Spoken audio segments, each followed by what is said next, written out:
From Boca Raton, Florida, this is Behind the Bima.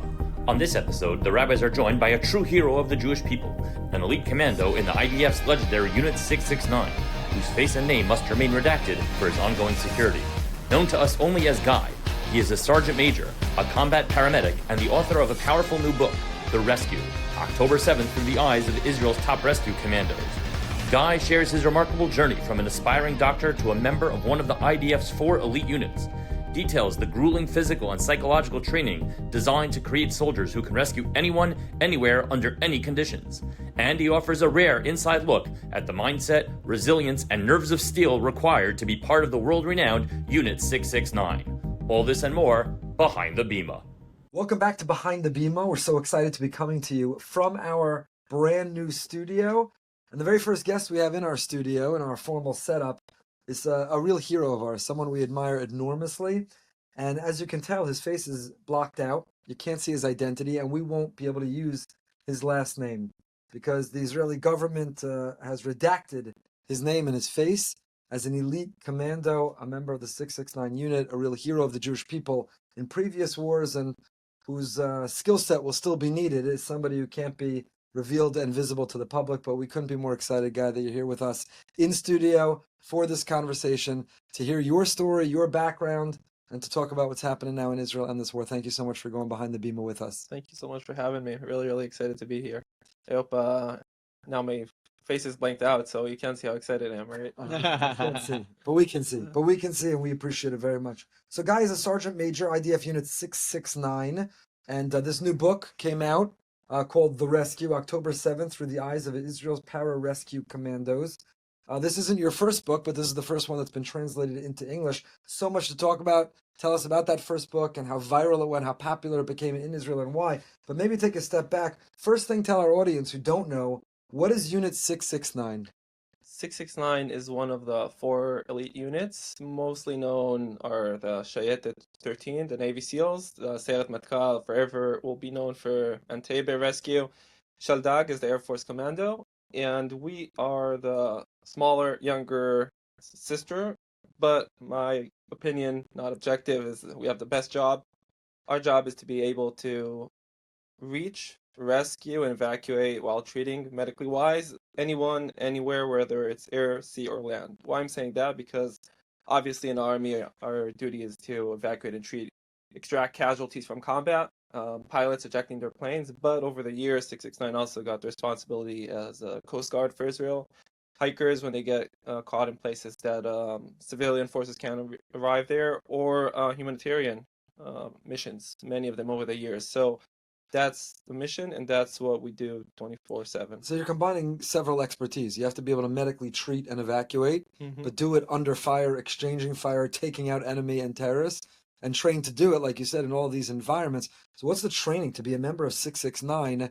Is like a Navy SEAL? Are they doing that underwater? I mean, you're doing it in all these environments. You have to be in crazy shape, be able to have nerves of steel. What's the training for 669? And this is also like a real elite unit. It's not like the elite units that my kids are in, which are not part of the 4 elite units. We joke, and we shouldn't joke, obviously, during a wartime, but before wartime, we used to joke. Everyone you meet in Israel says, everybody's special I'm in an elite unit. Special forces, yeah. But this is a legit elite unit. Right. This is the legit elite unit. Everybody is. Tell us about that training, what that's like. So I wanted to be a doctor in the Army. I went through biology in high school. I did my major in health science. I really wanted to be a doctor. I went to Magen David Adom for volunteering, but I didn't get enough of my SATs. That's I was like 100. I was so far away, and then I kind of okay, what do I do with this? And then I was a teenager, didn't really understand how it works. So I saw just Unit 669. Well, it's like doctors. No, that's what I thought. And eventually I went to the tryouts. It's multiple stage. You start one day, thousands of kids arrive, teenagers, and for the last 2 years also female. So it's not only men. And then after, if you pass that, there's a 1-week grueling one, either with the Navy SEALs or with Matkal. On both tryouts, there's instructors. Today I'm an instructor from 669. We try to allocate teenagers we think have what it takes, and then for a year and a half of training. Depends what year it is, but usually it's about a year and a half of training. And then, like you said, you start becoming a soldier, then a medic, then it's this, commando and special forces and all that warfare, and then it's the most exciting part when it's about the rescue part, because then you do all the cool stuff. Now, it may look really cool as like, what's bad at jumping out of helicopters in the ocean and parachuting and rappelling out of mountains, but you do it with a ton of gear on you in the middle of the night. You didn't sleep for a week. It makes you hate anything that is extreme. I hate scuba diving. I mean, I really hate it. Noga, my wife, loves it. What is it to love? You do it in the middle of the night. It's like all pressure. And I was sent after that year and a half for additional year as a paramedic training in Magen David Adom. And after almost 3 years of training, I came back to the unit to serve as a combat paramedic. So walk us through a little bit of that training. You spoke about it in broad terms, but what were some of the most challenging parts, not just physically, but mentally? Obviously, part of the goal of these training programs is to push you, and every time you think you hit a limit, to push you beyond that limit. So what are some experiences that you had that showed you that you're much more capable of things than you thought you were? So one of the main methods to train in any kind of army facility, but especially in 669, is the uncertainty, because that's the nature of the mission. And that's a bit of the world of special forces or special ops. It's how does it work? It's a lot of training for a very precise moment that you're going to, sometimes months, even a year, you train for one thing to happen. And you're just trying to make the place for a mistake, and you're trying to shrink it, right, to make it become precise. And just in 669, it works the other way around. You have a siren, and then you get the mission, right? So for what we do, it's a year and a half of training for any siren that might come up. So it's always uncertainty. You never know when you're going to go to sleep, when you're going to eat, it's always you go by sirens, by surprise, and you always be caught by surprise. And that's the main method of resilience, because it's like this phrase in the unit, always be prepared for anything. It sounds kind of stupid, right? What does that mean? That's life, right? But that's generally, you could be in Tel Nof, that's where the unit is based, and you're going to be sleeping in bed. 10 minutes later, you're going to find yourself on a bus on a way to the desert, and for a whole week, you're going to be just running, hiding from airplanes and canines in kind of a survival drill, not eating for 5 days, and that's what it is. So the uncertainty is so big, you just get used to it, and then when you become a civilian, you just hate it. That's another thing, but yeah. Is that training trying to get your nerves so that nothing can phase you? I mean, we'll get to October 7th, and did you even feel ready and trained for that? But the goal of the training is basically that you live this unpredictable life, so there's nothing phases you. You got nerves of steel. You just find it's always like Rabbi Moskowitz said, you're always stretching that capability sense of yourself, because like you've walked, for instance, on a how do you call it, a Masai? The hiker. There's a word for that, but you're walking for the whole night for 50 kilometers in one night, and then you do it one night, but then after you discover you could do it for 3 nights in a row, so you're always extending that sense of capability, and all it starts with how much time you could stay underwater, because you have to really master staying cool underwater, because marine and ocean rescue, it's all about staying calm. All about staying calm. It's not being a good swimmer. It's not about being fast in the water. It's staying calm. So you are being trained to stay for 2 minutes underwater with no breath, and manipulating or doing something, and then you do the same thing when jumping out of an airplane with parachuting. So it's always about discovering those limits that we all have in our heads. After you do it so many times, at some point you master it. What percentage drop out? About 50%. So it's about 50. We started 55 guys, and we finished a pretty big cohort. It was 32. That's like a lot of guys. Why are those guys dropping out? And it was who got it wrong? The guys that applied for the position and thought they could do it, or the Army, which accepted them and said, "Yeah, these guys are definitely good. They can do it." It's the Army. It would be guys like me, instructors at the tryouts. Right. Our job is to try, and it's a very elusive kind of ability to see in a 17-year-old teenager a capability to become. I'm going to use a big word, but a commando soldier. Like, how do you read? There's so many examples of what exactly does it take, and I'll tell you, it's not about the strength. Right. Teenagers work in Israel now. The war. For instance, one of the effects it has, it sky rating motivation. Never before so many so many candidates at the tryouts. We never saw such a thing. And still, as they're training, they think it's all about muscle. Right. It's not. So if you looked at the three Yeah, I of was us, gonna- which one of us would make it? Show me your biceps. No, but let me ask you a different question based on that. If you're talking to a teenager today in Israel who wants to be a member of 669, Mm-hmm. obviously they have to go running, they should do push-ups and sit-ups, but what should they be working on for that which is invisible? Not the physical part, but the mental and emotional and spiritual part. What should they be working on to be ready? I tell them generally that I have, also because of the books now in English, I get a lot of emails from teenagers in America. Before the Mefes Lemeh, the book in Hebrew, I get a lot of emails and approaches. I tell them all to become a madrichim, youth group counselors. There's something that is very, very hard to build in a character. It's not it doesn't have to be in Bnei Akiva, but if they're going to teach basketball coaches, if they're going to any kind of position, they'll make them stand in front of a group and take responsibility. Like a rabbi. Or a rabbi, Yeah. for instance. And so it'll build a character, which in that aspect, it's very, very hard to build. Muscle, strength, run quicker. It's easy. That's easy. The army is really good in building that stuff. But Right. that character is very elusive. Let me ask you a question. We spoke about resilience and grit and being able to push yourself mentally beyond what you thought you were capable of.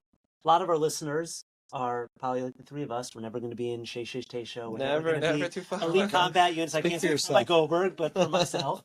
But all of us want to learn how to push ourselves more. All of us feel boxed in by what we are self-perceived limitations.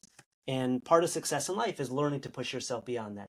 So what have you learned through your training that doesn't require me to go out into a field and run, 50 kilometers in the dark, but how can I work on that mental part of the game? How can I work on pushing myself and realizing that whatever limitations I put on myself are self-imposed and that I'm really capable of that much more? It's an excellent question. And we don't want to do it in the middle of the night, right? And with no food. So this is of course my opinion, and what as a team, my team we discuss a lot is who the people you surround yourself with and who you consult with on different problems. So many times when we have things in life that we are we're not sure we're capable, or we're like, well, but it's usually about people. Like, is the person I need something from, I want to do something with, or how is he gonna kind of perceive it? So we kind of discuss inside my team, my cohort, quarter 42nd of the unit. We kind of talk about every time that someone wants to do something, who in the team, because we're like a family, who in the team we're going to talk about it with. So who's a person that is kind of give us a yalla, like do it, a yalla. And when we look for that person, so it kind of gives you that engine that you need. And any one of us in our life, we're surrounded with so many people, so many capabilities, so many experiences. It's all about that person that, if you come up to him, he's going to tell you, Yalla, ma baya. You can do this. Okay. Are our enemies being trained in the same way? Are they better at what they do? Are we better at what we do? It depends on, we're talking about search and rescue. Yeah. For instance, that, for because instance, it really differs when you're talking about militaries in the Middle East, because there are countries, neighbors to Israel, for instance, that the Navy is much bigger vessel-wise, but it depends. It's like a hospital, what department we're talking about. Search and rescue 669 is really world-renowned. We have from different countries all over the world coming to train with us. The only ones that we're actually just point, I'll stop. No, we'll take it out in the editing. So let me ask you, Guy. This isn't your first book. This one, like I said, was translated into English and captures the story of October 7th. And you were so kind to share it with me. And over Pesach, I read it from cover to cover and had to have a box of tissues right next to me. Sorry for And we'll talk about it in a moment. It's not just what you saw in the communities in the South that you went into, and the fire that you took, and the friends that you lost. I think the most powerful part, which was true when we first met you on a mission to Israel, sitting in an office in Tel Aviv with our friend Hannah, who put it together, and you talked about Noga, your girlfriend at the time, and basically her role in the army, and how the two of you were just, whenever you could, checking in over text, like, are you still alive? Are you still alive?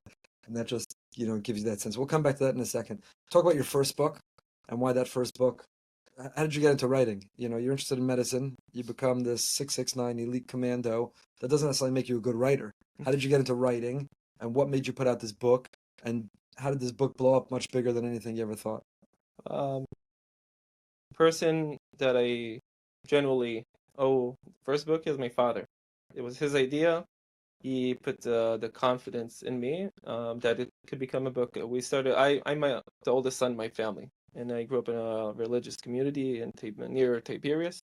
Shulchan Shabbat, Shishi Ba'erev. My father asking questions. I'm the first son. Everything I do is exciting, right? You know, you have 6 kids. I don't know. I don't have even kids of my own, but I assume, you know, at some point it's like, okay, another one goes to school. What's a big deal? Okay. And so the first one, I get to leverage all the excitement on those, and also the army, the military. So my dad kind of, you know, he says to me, why don't you, I'm telling all, you know, excited about all these stuff I've done all the first few weeks in boot camp. And he says to me, well, why don't you write it down? And he kind of says, well, so you have your memories. He says to me, I don't remember what happened back then. I need to make up all these stories, so at least you'll remember something. And I kind of, you know, started, at the beginning, it was very technical. I was like, today the commander was shouting at me. I was so embarrassed. If it was in civilian life, I would punch him in the face. But you don't know who, it's 55 guys.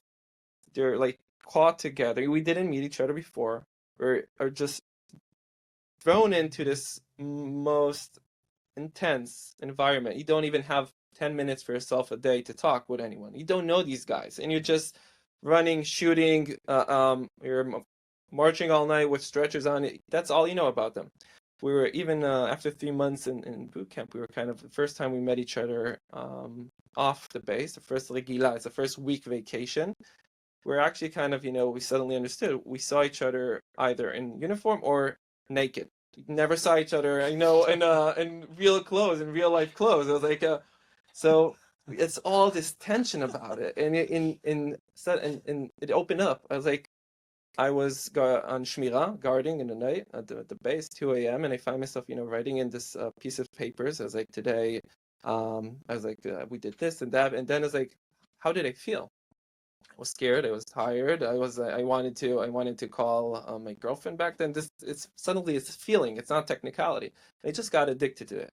Then you know, jumping out of helicopters, crawling and running away from canines and caves in the desert. And afterwards, after training, after that period, so I would get off the helicopter and run to my laptop, start typing. You know, I just need to get it out of me.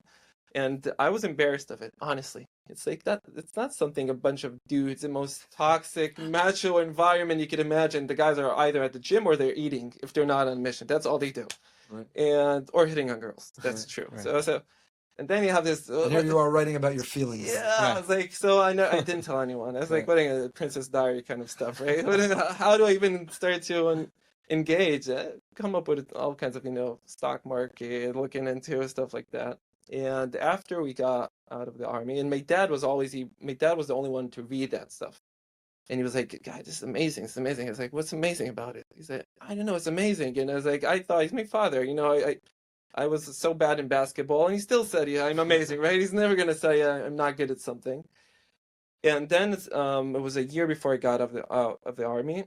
It was a big pile of papers. It made its way to Yediot. It's the biggest publisher in Israel. I got a phone call, you know, from the CEO there. He said, I read it overnight. I want to make a book out of it. Keep writing. It was like in the middle of the day kind of phone call.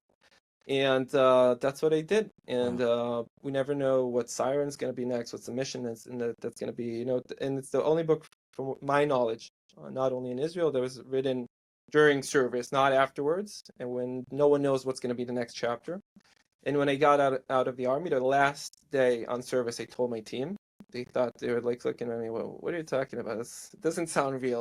Okay, when it's ready, tell us, give us. And then I let them also pick their names, because we couldn't have our names there. So it's all like internal jokes and stuff. So that kind of got them engaged with it.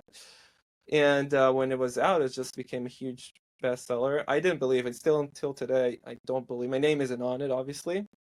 Now, I kind of more understand, because of I get a lot of emails from people. And now I kind of understand why it's people feel connected. One is teenagers, young Israelis that are aspiring to get into special forces. It's a huge part of culture in Israel. Yeah, if you could equivalent to that in America, might be even colleges, I think. You know, so teenagers finally found someone that is talking in their voice. not 10 years later, not, Wow. that's their voice, that's their way of thinking. The second part, which was even more amazing for me, was mothers. Mothers don't have access to what's going on with their kids and that period from 18 until like they get out of the army. Every time a mom comes up to and how's it going, she feels that she can't understand what's going on there, and the kids are impatient, like I guess they are how they are. The fathers kind of understand. They're like, yeah, I went through that, and that's the kind of the first time moms, a few moms of commanders of 669 called me up and said, I've been living that unit for decades, and suddenly I understand what my kid is doing there. Her kid is like 40 years old now, right? Right. So that's my 50 cents of trying to understand why. How viral did it go? How many copies have been sold? Tenth of thousands. I mean, because it's also not that I look at myself as an author. I never thought about it that way, but in the marketing aspect, it's very, very smart because the audience, it's every year it changes. It's like it's always 18 years old, always stay 18 years old, and they still kind of look for that, and the mom's the same. So Tremendous. yeah. You mentioned that you didn't use real names in there. If you're looking for a name for like the star of the episode, you could use my name. I don't mind. Yeah, My first name, my last name. Kind of cool to be a hero in Israel. That's the closest he's gonna come. That's the closest I'm getting there. No, I'm very, very, very lucky, and I mean, at the end, it's a story of so many people. Wow. People like 60 years old looking in, they feel the same. It's 18. They're afraid. They're under pressure. They're missing home, and that's what they see. It doesn't matter if it's a helicopter. It doesn't matter if a jeep. It's feelings stay the same at the end of the day. How did your unit respond to knowing that you were writing about their experiences? Did they appreciate it? Did it introduce new sides that they might not have fully seen, or were they a little bit like, "Why are you telling our story for us?" Great question. So it's kind of at the beginning, the commander of the unit then, he came up to him. He thought I'm bluffing him. He's like, yeah, whatever, do whatever you want. He's like, no, I'm serious. It's happening. Yeah, I understand. Okay. And it's like, and then he suddenly understood it's serious, and then he was interested in how he's presented there, obviously. Well, all of a sudden. yeah, suddenly. And then, so he read the whole thing, and then it kind of, you could split it into half. First half is people that didn't read it yet. The guys from the unit, it's like, you're telling all our secrets. That's what they think. And then after they read it, they're like, okay, now I understand, because I'm not telling secrets. It's all about emotions. It doesn't matter where exactly that surprise drill happened, or, what kind of weapon we use in a special operation. It doesn't matter. It matters what the guys there felt. When you see a friend, for instance, one of the rescue missions that we didn't make it. The casualty we're supposed to save, he died there. One of our guys was almost killed there. It becomes such a big balagan, and I'm scared to death. Like, maybe we're going to lose someone here on this mission. So that's something that people can understand, that fear, deep fear. And it doesn't matter where it's happening. So that's mostly the two halves, before and after. So you come out of the training, you come out of your service, and now you're in medical school. The kid who didn't do well enough on the SAT is actually in medical school, and you have this girlfriend Noga. How did you meet? There was a friend, Noga's best friend, like really best friend, was with me on paramedic course. She was drafted in to become a paramedic, and we knew for years. And I was traveling the Tiul Gadol after the army. I was in Australia. I get a text message from Yara, that's her name. Texts me, how do you feel about redheads? And then I was like, what does that mean?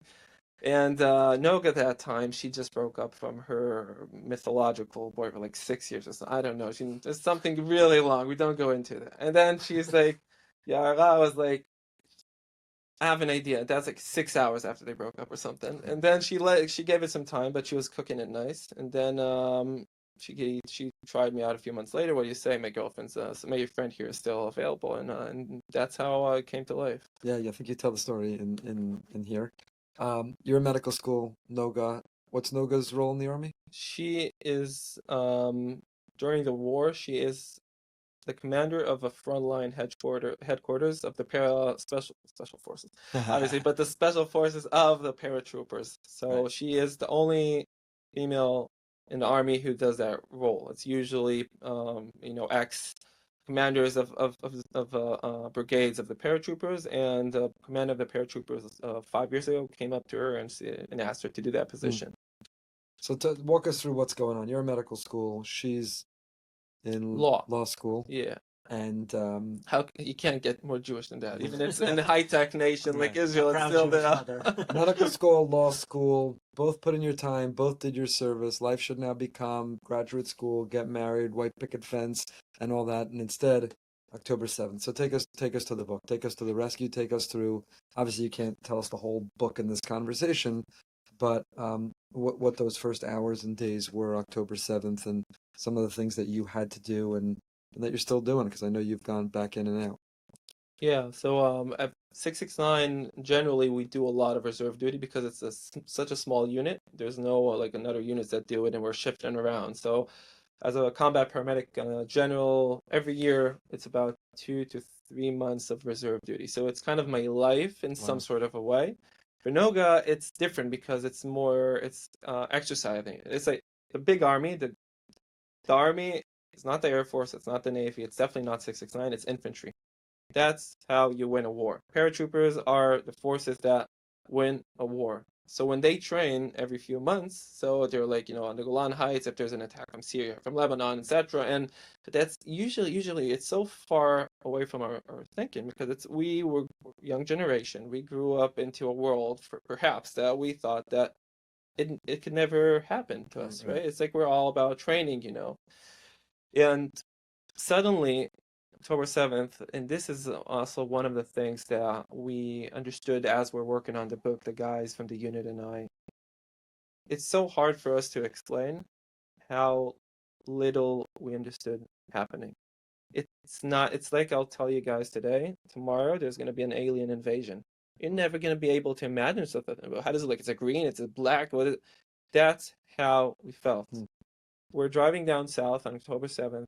I was just called in. Till today, I don't know why they called me and not someone else. And they call me in. We get into the base, into Tel North base. There's 2 mandatory service soldiers younger than me that I know. They're waiting for me. They hand me over combat gear, and they tell me we're going down south. We're driving down south. Obviously, it's an airborne unit, so I tell them, "What do you mean we're driving? We're flying." They're like, "It's fast. There's no traffic." And there's like, "No, there's no pilots. The helicopters, they're not prepared. We need to drive. No one really knows what's going on." And we get into a white pickup truck, the same one that Hamas were using apparently, a Toyota pickup truck, and we drive down south. And just so you understand, and it seems now, if I'll tell you this, you'll say, "Guy, that's really stupid of you." But I was generally drinking coffee, texting Noga. I was like not even on full uniform. I was like, kind of miluimnik, we call it. Right. And there was no prep. There's no like, let's get together in the room. Here's where they are. Here's the mission. Here's where we're going. Because nobody knew what was going on. Well, what we've been told by one of the officers at the unit, that there has been Hamas squads that infiltrated Israel. That's a scenario we knew. Tunnels, we knew it could happen, right? We've been practicing for that. So, and this is also talking about the way any person thinks, and that's in 669 and rescue missions. It always works that way. We always apply prior scenarios, prior patterns of thinking on new challenges. It's very hard for us to break out of the box. It's not about rescue missions, it's about human beings. So as my instinct, I acknowledge that, right? I try to apply scenarios I've been training on this, what we're facing. So it must be a Hamas squad that has gone through a tunnel and popped in a kibbutz. That's what we're thinking as we're driving south. The first time we kind of get slapped in the face, and we understand this is something different than anything we've seen before, is when we reach this point. It's on the road in the middle of nowhere. I'm not familiar with the area of Gaza envelope at that day. Both sides of the road, there's open fields and casualties everywhere. Everywhere you look, you see people lying on the floor screaming for help. You see people, like, from afar away, I can see someone resuscitating a body. You can see nothing's alive over there.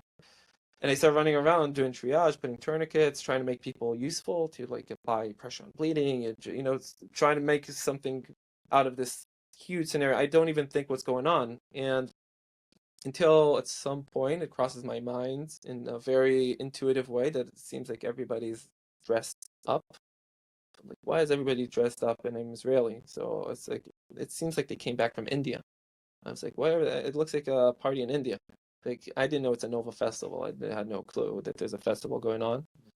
Then we get orders, and as we're in the middle there, still a big balagan to get to Nachal Oz. In Nachal Oz, we join another team there. Our mission is to enter the kibbutz, to liberate the kibbutz, and there's no other way to say it. I mean, Hamas conquered portions of Israeli territory, Israeli communities that morning.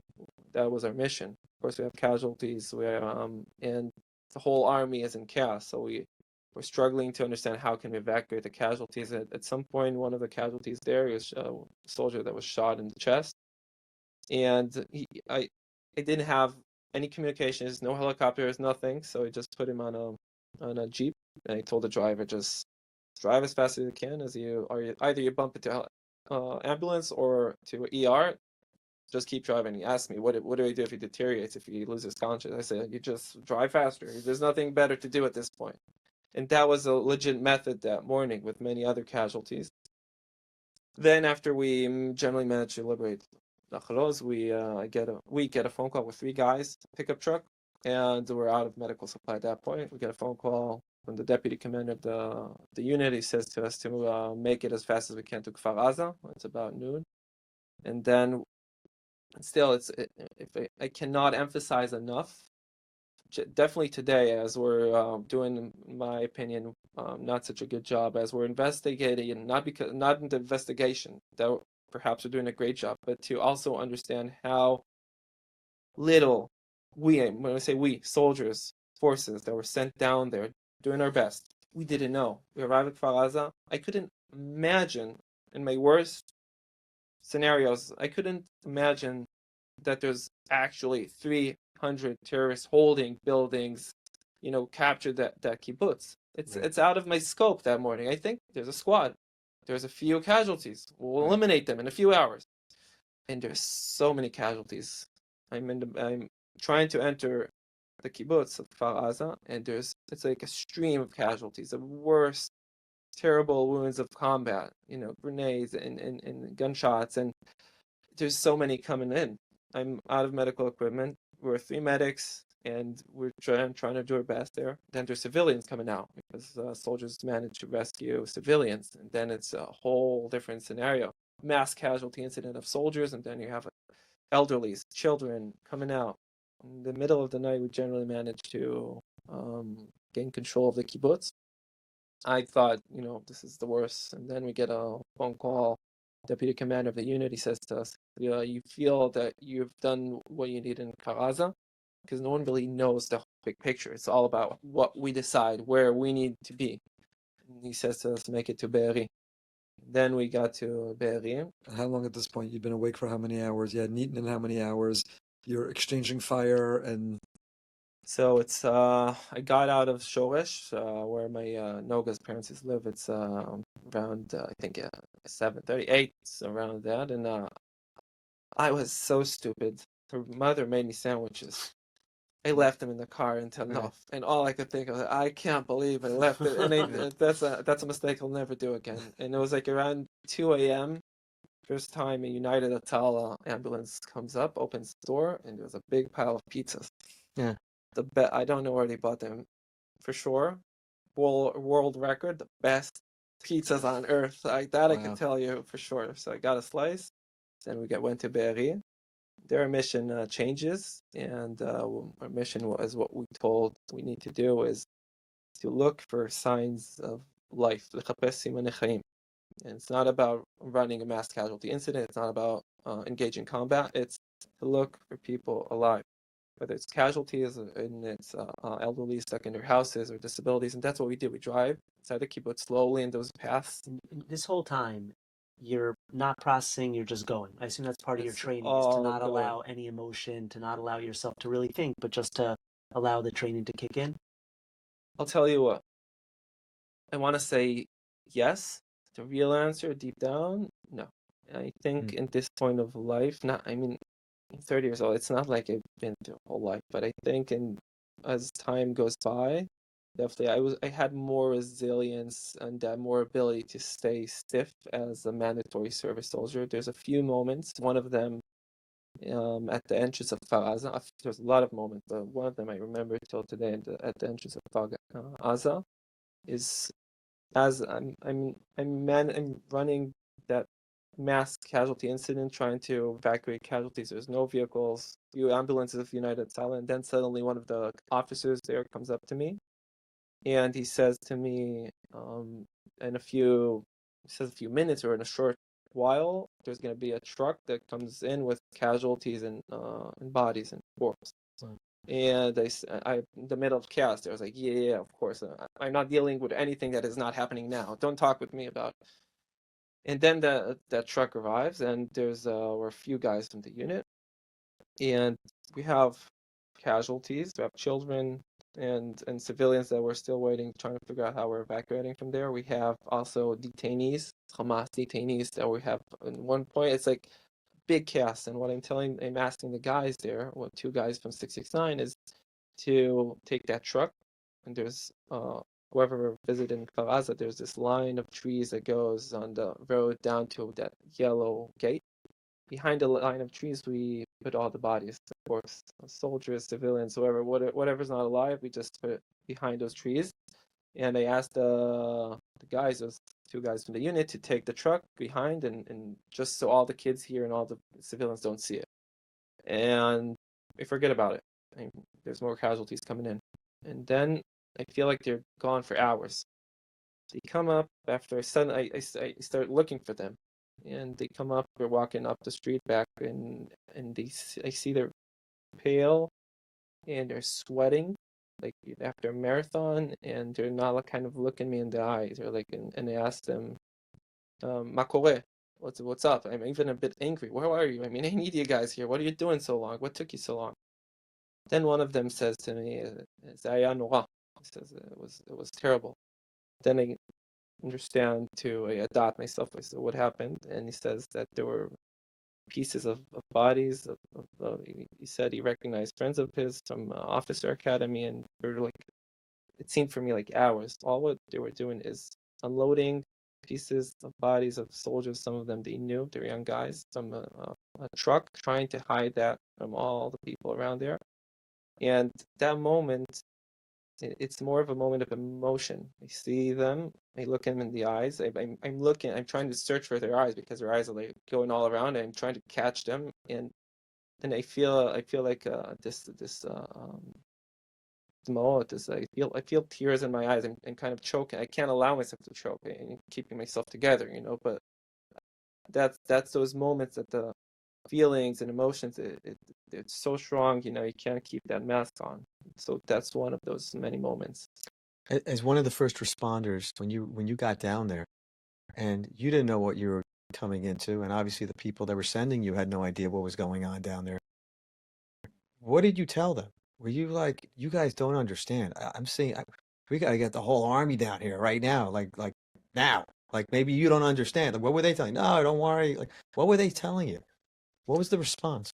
So when we were in Nachal Oz, in the middle of the kibbutz, with first casualties that arrive, and I start treating them. Then my phone, it's all about phones. WhatsApp was saving the country because comps, nothing was really working. And I work in medical research. I'm a med student, trying to make a living in Tel Aviv. And there's a WhatsApp group and institute where I work as a med student there. So someone's asking everybody, okay, where anyone need help? And someone asks, guy, where are you? And then suddenly, because it seems like everybody is on reserve these days in Israel, but that's not true. I mean, we're out of 50 people in that institute, we're like 3 people on reserve. Mm-hmm. And some people start calling me, and like at some point I just say, look, and then I text on the WhatsApp group, Zazman litpalel. There's nothing else you could do, just start praying. I mean, that was when I first saw Nachal Oz, there were so many corpses on the lawns, on the green, beautiful lawns of the kibbutz, and most of them were Hamas terrorists. The people of the kibbutz gave a hell of a fight They defended their homes like heroes. I cannot express in enough words. But when I saw that first time, that was my feelings. That's my late palette. It's like, Wow. In the book, you chronicle like the details, like every second, every terrorist you shot or you were shot at, each casualty you evacuated, how you treated them till you got them on a helicopter. How do you remember all that afterwards? It all so vivid in your mind because it was so.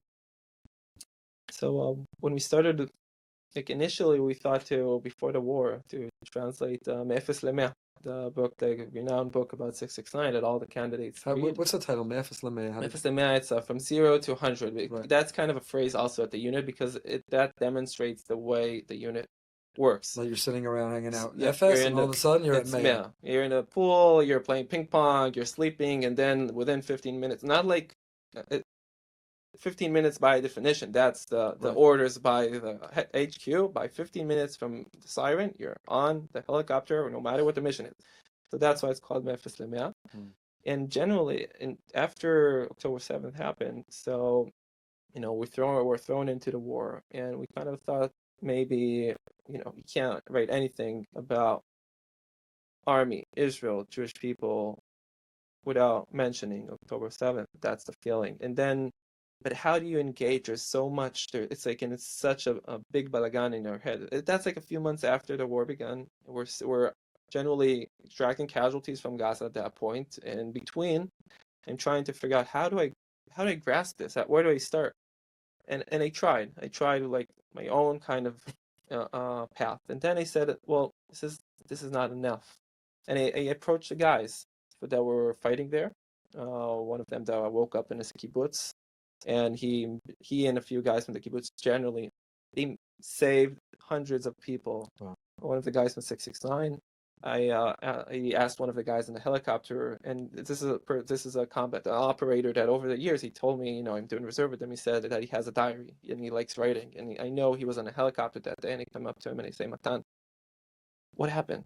And the guys with me, I told them, let's put this together. What I found, and I was shocked, were three guys in a pickup truck, and we all remember different parts. There are hours blacked out of the younger guys. There's black, generally, like they can't remember a thing from things that the most terrible scenes. There was like, no, guy, that didn't happen. It was almost, it could have been so funny if it wasn't so sad. And the process with them of putting it back together, it was just to watch it. I sometimes reflect from outside, like I'm not a part of the scene, and I was like amazed. They started crying, and they're like, right, that happened. I can't believe it. Oh my God! It's like it was a journey of itself just to put the stories together. And we didn't even. It wasn't an intention to become a new book, but it gave us a reason to go back. There's a whole generation that doesn't want to go back. There's thousands of soldiers fight on October 7th, and they're thrown 2 weeks after into a whole new battle. One of the guys that his story is in the book, he told me after, this is his words, I think they're stronger than anything I'll tell you here today. He said to me, Guy, the reason I don't remember, I have so many blackouts from those days, is because now, he's talking for himself, he's 22, he says, I've seen war, I've seen in Gaza, I've seen in Lebanon, I know what war is like, but what we saw October 7th, 8th, 9th is what I imagined when I was standing in Auschwitz on a high school trip. I was standing there and I was trying to imagine what happened there. That's what I saw when I was on the Gaza envelope that day. And I think in so many ways, I'm not a psychologist, but it kind of says it all. Sure. We're not even dealing with that yet. I mean, there's so much money raised. We went through our phase of buying the ceramic bulletproof vests and sending over the drones. And now we're making barbecues still for soldiers. But the PTSD that the country is going to suffer, not only members of 669, that small group of elite, but the average, Sure. Even today I was talking to my family, my parents, my siblings, my children in Israel. The Houthis, they're running to bomb shelters every 5 minutes. My sister was in the mall with her kids. They couldn't even find a shelter. And now my daughter is at my parents for Shabbos. And they're talking about it could be a very intimate evening if they all end up in the shelter. And I said, thank God the ballistic missiles haven't hit. Your kids are there. Thank God they haven't hit. Your kids are there. But the trauma of just living with, is the siren going to go off? Where am I? Where would I go? And what happens? Waking children, not waking children, middle of the night. So much more so, obviously, those who served on those days. Are you seeing that from your unit and other people that you know, that there's this growing untreated trauma that's going to at some point need to be addressed? I think what I kind of, and just before we talk about that, but it's so unfortunate that the Houthis are very successful. It's not about, I don't think they're even aiming for a missile to hit Israel. It's about, Right, they don't need it that's to. the definition About of terror. disrupting, Right. That is the definition of terror, people being afraid. And that's their biggest success. And if we're talking about clinical PTSD, there's a whole generation. It seems kind of weird how I'm going to phrase it because I'm 30 years old, but I look at when I go to the army, everybody's so young. It's like a big youth group. They're 20. It's a youth group with guns and responsibility. They're 20 years old, and they have such an immense. My cousin, he's 22. He flies an F-15. He's like he can't drink a beer. Maybe he can at 22. It's like, and my brother, he's an officer in Sayeret Nachal. He's a company commander there. And on October 7th, he generally, I mean, when I look at him, I have tears in my eyes because he had to deal with his whole battalion. Like half of them were killed there, his commander, all his superior, everyone was, half of the Sayeret Nachal battalion was killed on October 7th, and he was there picking up their bodies, afterwards and fighting and all his friends, because those commanders, officers, sometimes many times in infantry, they're very alone. They're very alone because they have this distance from their soldiers. So their group is the officers, and so many of them are injured.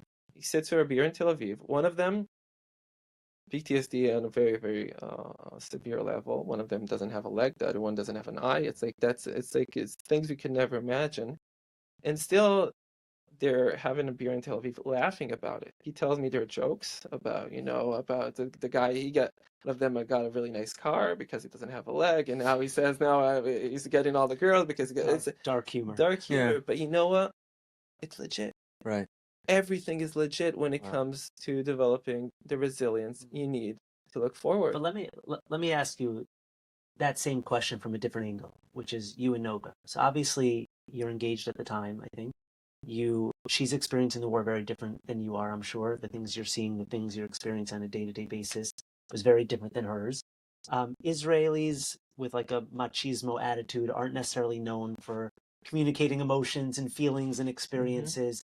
How do you navigate when you're seeing something that is so deep and personal and traumatic? How do you share that with someone that you love, that you want to get married to? Give her the space to share her experiences.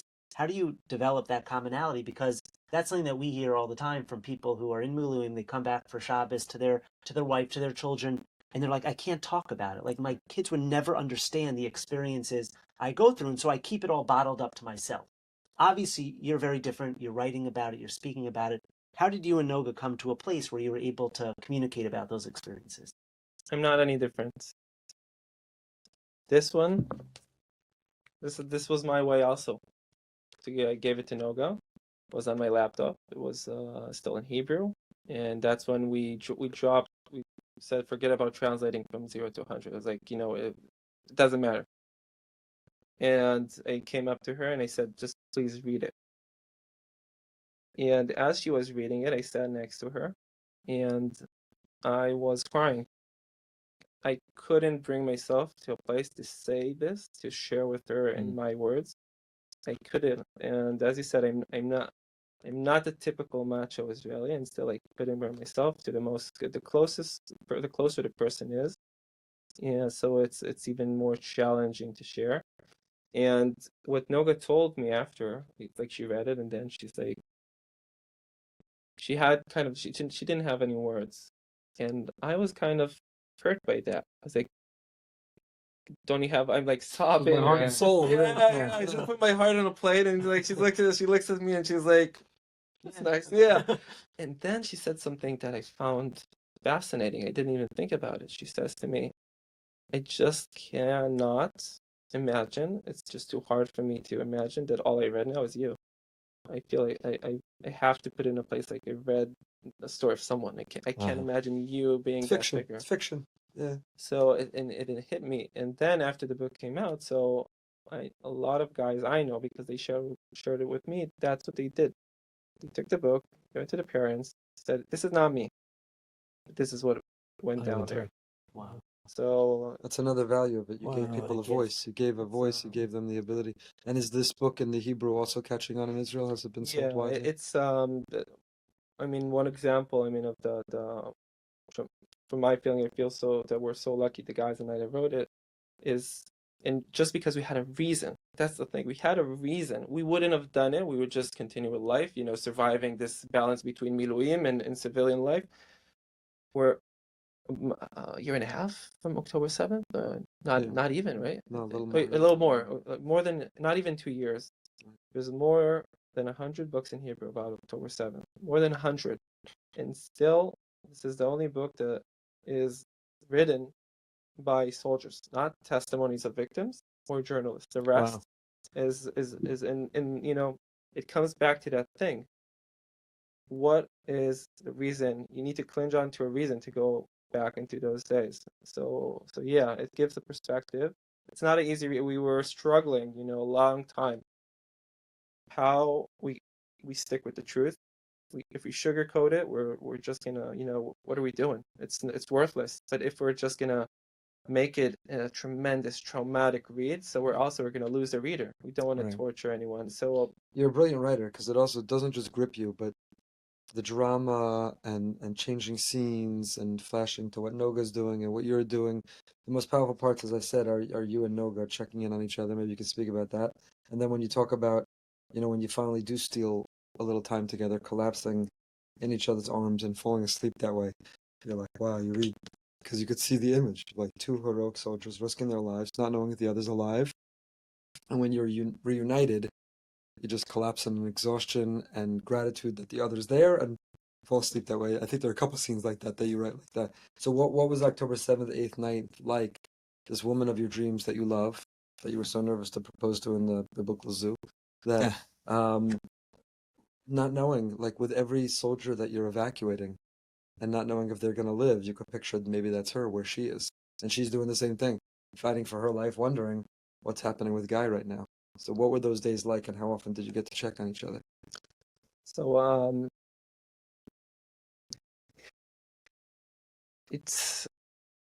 I kind of discovered a new Noga from October 7th and on. I think it was also the same with me, because we were soldiers once, so that's how we thought.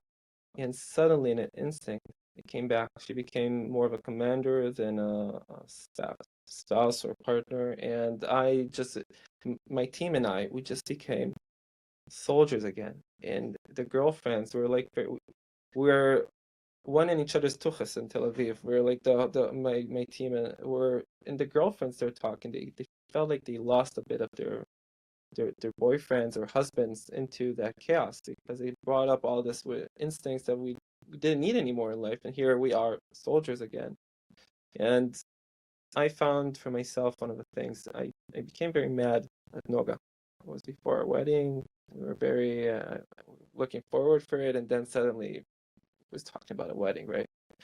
And I became very mad at her, and I couldn't understand why she didn't answer my phone calls. Every time we would call each other as like talking, just kind of reporting more than talking and sharing.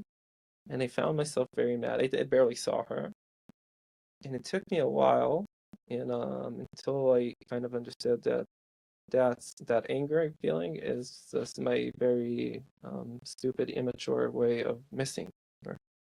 And like and I think many of these emotions, they kind of evolve, and it's very hard for me to find a way to put it through a process that it will stop being angry Right. at her, and more of expressing how I miss her.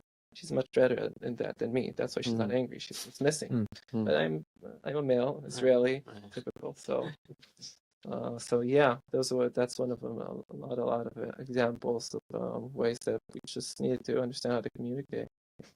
The 669 called on to rescue people outside of Israel. If there's a mission happening in Syria, there's a mission happening across a border somewhere, a covert mission. 669 is the one who's going to evacuate if something goes wrong. 669 is an integral part of any operation, special as it goes, that Israeli army and not even the army conducts, because there's no other Right. rescue. So if Mossad's doing something in another country, 669's on alert, they may be needed to come in and rescue. I think we would we'll take it into shul and Shabbos without the headphones around. Got it. And the hostages? One of the tremendous, biggest privileges of serving in 669 during the war is also, of course, when attempts to rescue hostages, some of them successful, how we call commando ways, like using military force. Of course, 669 is there, but also one of the missions from the point hostages are returned to Israel, the different rounds, hopefully, and Bekarov, and if it's on the border with Gaza or with Egypt, from the point they cross. So there's designated helicopters from the unit taking the hostages and now also the family from the crossing point to designated hospitals around the country. And that's, in my opinion, for us, it's a tremendous privilege to be there and witness those moments. Did you have special training and preparation for that? Yes, at the beginning, of course, like everything, it's, we're all trying to figure out how to do it. So we were like ordered to shave, and military, there's like the combat, how do you call it? Yeah, clothes, madim, and put the more civilian, like more yetsugi, the more formal ones, and then no touching, no, looking at it, all kinds of instruction from psychologists. And just to share with you one of those powerful moments, one of the guys from my team, his name is Liad, and he and his girlfriend, fiancée, they met when we were in 669, the mandatory service. Her name is Mayan. Mayan is from near Oz, and October 7th, they happened not to be there, but all their friends and family, got hurt, and many of her friends were kidnapped.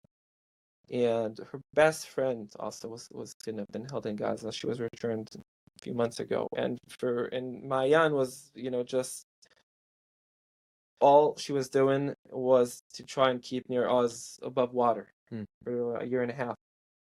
And then after a year and a half, her best friend was on the deal to be returned on the next Shabbos. The hostage family asked the representative from the army that Liad from my team is going to be on that helicopter. So she sees a familiar face, and Liad was on the helicopter. They took off from the base. He landed there, and suddenly Hamas, playing tricks, didn't release her. And the next week, the same thing. Liad was on the helicopter. They're waiting, and she returns. Then she looks at him, and that's how he says, he spoke to me on the phone the day after, and he says to me, I see her, and she looks at me, and she says, and what comes out of her mouth is in Arabic, because she didn't speak Hebrew for such a long time. She almost forgot to speak her language, and they were hugging, and she asked to see, Israel from above from the helicopter. I mean, but it's so close geographically, and yet so far away in the tunnels and dungeons of this death cult. And the last thing is Mayan. They were engaged for such a long time, but Mayan said, "I'm not getting married until they and my girlfriends are back home." And I think it was a week later. So we all knew it's going to happen, but still, they sent out a save the date in September, this upcoming September. So such a small country, such a small nation we got. I mean, I know for us, whenever there's a hostage release, the pictures from the helicopter, or they're holding up a sign now, which has become traditional, is so emotional and so moving, and it makes you feel part of the Jewish people. I can only imagine what it was like to be a part of it. What's life like for you now? Do you know when you go back in? I mean, even in non-war time, you were saying you're doing 2, 3, 4 months a year. So what's life like right now? Could you be called at any minute? Do you have set times that you know when your next reserve duty is going back in? So my team now is we had a wedding last night, and now my team is going down to Gaza, and we're on routine for the combat that's going on there. I was on emergency call up like all the way straight through until March. So, and then the commander of the unit, it was his, I'd say, wisdom to say to the guys on mandatory service, we're not bringing in reservists. We need to give them a break. Otherwise, so the next time we need them, no one's going to come. So if we had, now saying that, it was like a week every month. It's not like we disconnected from the unit. But beforehand, it was a week in, a week out for a long time. And I was supposed to be also called up, but I spoke with my commanders. They're very, very pro any. I mean, they acknowledge that one of my big ways to contribute is the book, speaking out loud. At any time there's an option, they're like, you have to do it. This is you're speaking for us. Come back. There's going to be enough work, you know. And I really feel genuinely obligated that if I'm not on reserve now, I need to do the best I can to convey a story, to say it out loud as much as possible. So this is perhaps also my additional mission and my vision, but also for my commanders at the unit. Where can people get the book? It's Amazon, Barnes and Noble. It's like online everywhere. So it's pretty easy. And love for people to we put an email, anonymous one, at the end of the book, so people could respond, or if they want to leave on Amazon, because I'm given a hard time for the publisher because of I can't have my face anywhere, and he kind of he says, well, they're amazing, but they're called Wicked Sun, Postal, amazing publishers, but I give them a hard time. And so they told me to swear anyone I meet, to ask them to put a review on Amazon because they're doing such a but anyway, it's this is our voice, this is our testimony, and we wrote it for years to come, because one day we're going to need to say this happened, so it doesn't happen again. Guy, you're one of the most impressive people I've ever been privileged to spend time with. Med school, 669, author, the way you communicate both facts and feelings is just it's astounding. His face is blacked out, so they couldn't tell that he got emotional when he was telling Right. No, I was just choking. That's what makes I was coughing. Yeah, the only thing that's more impressive than you. He's also good is the size looking. of your biceps. You've accomplished so much. Obviously, you have a story to tell, and you're going to continue to tell it. What are some of the character traits that you think your parents gave to you, that you've developed along the way, that have contributed to your success? What are some things that people can, not everyone could be in 669, not everyone can, but everyone has the capacity, as we said, to push themselves a little bit more. What are some character traits that you would look to, that you think that you've been given and endowed with, that have contributed to your success? What do you think that secret sauce is made of? One, which I owe to the environment I grew up. I grew up religious in an environment,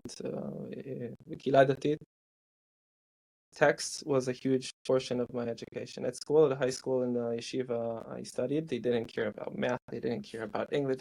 My English teacher, I speak English because thanks to my mom. My English teacher was a Tunisian, 7 years old. I asked him, why are you teaching English? You're so bad at it. He was a great guy. He told me it's the only profession you didn't need to finish high school to get your certificate in. But two things were there. One is our educators, the mechanchim, the rabbis, ramim, by yeshiva. Every time they would come back from Miluim, they would stay with their uniform for another few days. Just, out of fun, to set an example. This is what's important. This is what you need to look up to. And it really shaped how I look. Second trait, I might say, my parents, we didn't have a TV back home. Now it's harder, I know, but they pushed books into like it was orange juice. My father in Hebrew and then my English, and my mother in English. And the third thing it is, I received from my parents. We had a karate club at the community that my father was the master, and at a very young age he came up to me and said, "Guy, I want you to teach on your own." I was like, I think 9th grade. I was very afraid from the responsibility. I know it's also part of the parnaseh shel mishpacha, and that I was a lot of pressure. I remember until today, I was like, I felt if I'm going to fail, I'm going to disappoint my father. But talking about a character, I think that is one of the biggest gifts I got from my parents as well, the responsibility. Absolutely incredible. Thank you for spending time with us. Much more. There aren't words to say thank you for what you've done and what you do and what you certainly will continue to do and your sacrifice. And please send our best to Noga and thank her, of course. And there's just no words to thank you for what you do for Am Yisrael, not only in Israel. The front lines of Israel is fighting for all of us around the world. And so it's a privilege to know you and to spend time with you. And I can't recommend the book highly enough. Like I said, I read it cover to cover. It's a difficult read, not because the book is difficult to read. The book is brilliantly written. It's a difficult read because it's a eyewitness testimony. It's an insider's experience, and there are moments of success and happiness, and moments of devastation and tragedy, and very descriptive and very dramatic, because that is what was lived through on October 7th. But it's a testament. It's a piece of history, and a modern and contemporary one. And really, if you want to understand from the eyes of those who lived it, I don't think there's a better book to read right now. So thank you for sharing it and giving a voice to all those who needed to say it. Thank you for giving us access to it by reading it. And we look forward to seeing you, Bezrat Hashem, in Israel.